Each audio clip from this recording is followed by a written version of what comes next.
இன்னைக்கு என்ன பண்ண போறோம்னா ரோட்டு கடை காளான் கோசை மைதா மாவு சோள மாவு கரம் மசாலா தூள் உப்பு மிளகாத்தூள் இஞ்சி பூண்டு பேஸ்ட் நல்லா கழுவி வச்சுக்கோம். எல்லா பொருளும் போட்டு நல்லா ஆட் பண்ணி எல்லாம் மிக்ஸ் பண்ணிக்கணும். மாவு இஞ்சி பூண்டு பேஸ்ட்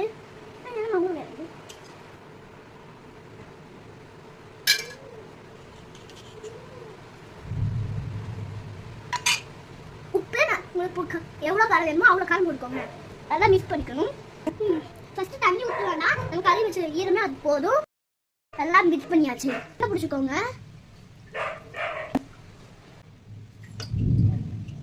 நல்லா சூடாயிடுச்சு. தண்ணியில் போட்டு போய்க்கணும். எல்லாம் முட்டை கொஞ்சம் நல்லா பொரிச்சாச்சு.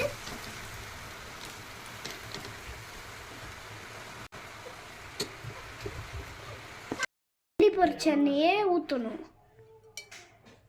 எண்ணெய் சூடாக இருந்தும் இஞ்சி பூண்டு பேஸ்ட் போடணும். பெரிய வெங்காயம் நறுக்கி வெங்காயம்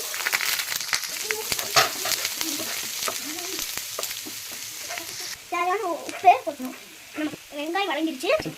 தக்காளி வடிக்க எல்லாம் வதங்கிருச்சு. மாவுல தண்ணி ஊற்றி நல்லா மிக்ஸ் பண்ணிக்கணும். சோள மாவுல தண்ணி ஊற்றி ஆட் பண்ணதை ஊற்றணும். அப்போதான் கிரேவி கிடைக்கும். சோயா சாஸ் ஒரு spoon, sauce 2 spoon.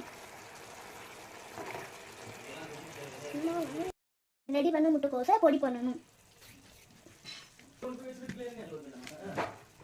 Gravy ready ஆயிடுச்சு. பொடி பண்ணதை ஊற்றணும்.